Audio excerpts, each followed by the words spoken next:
most of the people who will care about what I'm saying right now are as old as Stoney, roughly 73 and a half years old. It's all you, man. I'm turning my mic off. My name is Mike, and I am a baseball fan. I am not 73. I grew up on baseball. I've always loved baseball. I still watch baseball. I love it. I don't know that there's a sport in this country that is more dedicating to killing itself than baseball. A headline today, I mean, I'm already upset enough after what baseball did last year at the height of a pandemic when owners and players decided to bicker about money. But now it's getting even dumber. We have talked all year long about when you have an opportunity to do the right thing, do it. These leagues, some of them were presented with easier pathways to being right than others. And still, the ones presented the easiest pathways still managed to make the wrong choice. Baseball, right now, the owners go out and go, look, 154 games, delay the season a month, and then we'll play. It solves the weather issue that's dogged this game the last 25 years, seemingly, where you know, Earth is changing and early baseball's a disaster. But it solves the vaccination issue. Players Union goes, nah, bruh, opting out of that. You want something. Mad enough as it is. But headline today, the Biden administration had reached out to baseball and said, look, wait a month. You'll get vaccinated. PSAs everywhere. America's game. Wait a month. Johnson & Johnson will be rolled out. You'll get vaccinated. Then we don't have to worry about the St. Louis Cardinals playing 5 games in a month. Or the Marlins going out to the bar. Or the negative, positive game. You're vaccinated. You know what baseball said? No, thank you. No, thanks. This is, to me, it's reaching a zenith. Because baseball had the toughest thing to do last year. Their season had to start, while seasons like hockey and basketball had primarily concluded. They had a tough ask. The problem, they doubled down, and they turned it into labor war. Now, baseball's already got more scars from labor-related issues than any other league. And I have some very bad news. They are headed for what will be ultimately a nuclear labor war in the coming year. It's at the height of a pandemic. You have an opportunity to do what's right. Get vaccinated. Wait a month. You have the new presidential administration reaching out to you to say, hey, not some bum on the street, not season ticket holders, not your biggest corporate sponsors, not your TV partner, not some gas bag radio host who just thinks it's a good idea. No, none of that. The current standing president of the United States is reaching out and saying, guys, reconsider delaying a month. We'll get you vaccinated. To still turn around as a league, as both Players Association and owners. It is the height of stupidity. And you know you're already headed for hell. I mean, guys, to give you an example of what's about to happen, the owners aren't even trying. The owners aren't even trying to spend money. I think there's 8 teams in baseball with a payroll of $80 million or less. You're not even trying. Nolan Arenado was essentially sold for pennies on the dollar. Colorado, you're not trying. Free agency's a joke in the sport.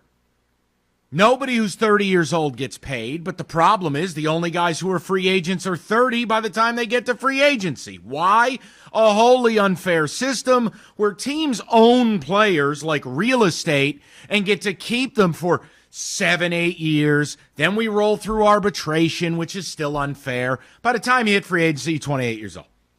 Your whole career's over, and you've made pennies on the dollar. It's why Juan Soto, who might be arguably the best player in the sport, makes $500,000 a year when he should be making $30 a year. And when Juan Soto gets to free agency, all these years are lost. The system has to get blown up.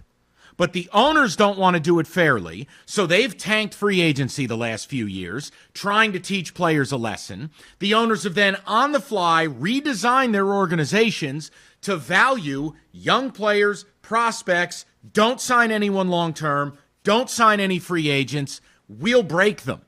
The players are going, wait a minute, we have a current agreement, you have to play ball this way. You're not even spending.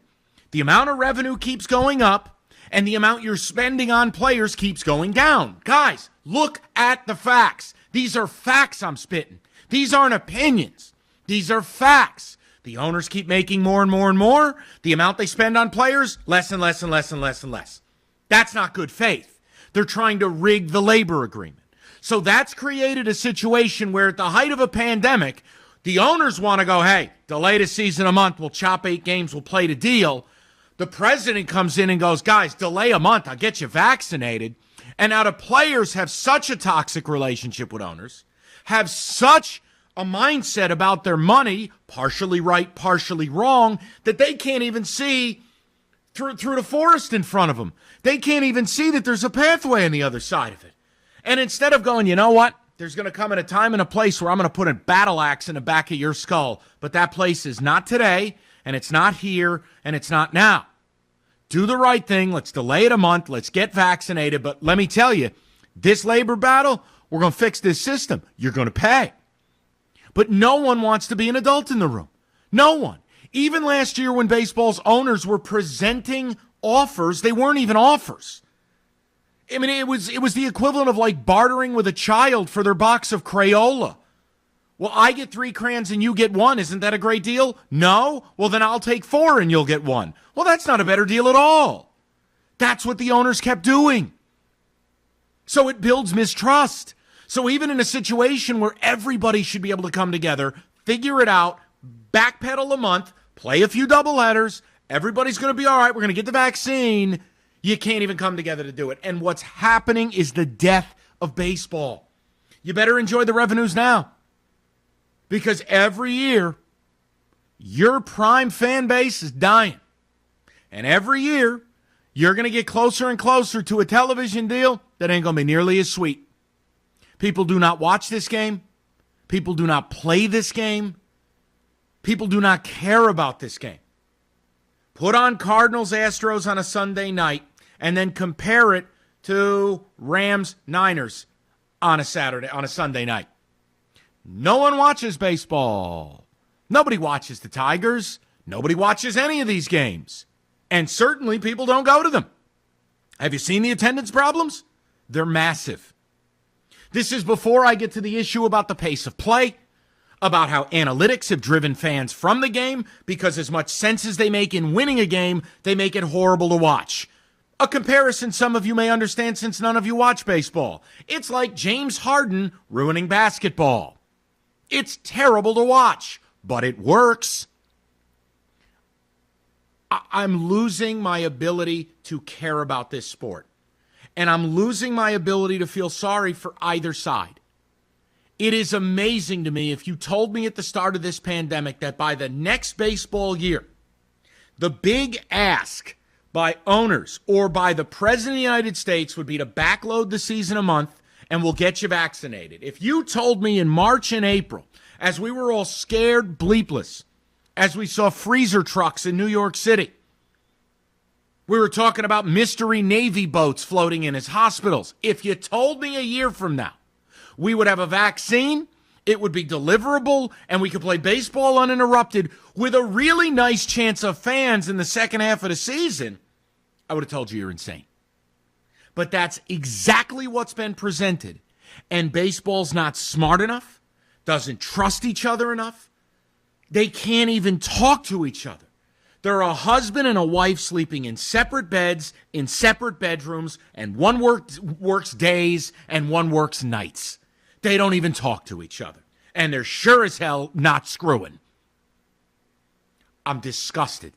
I'm wholly disgusted with this sport, top down. I'm in a good mood. I'm not going to bore you with it the rest of the day, but my job is to tell you what's on my mind. This is on my mind because I love this game. I grew up with this game. I love baseball. I'm one of 5 people in Detroit my age who probably does. This sport can collectively go F itself with a rusty nail.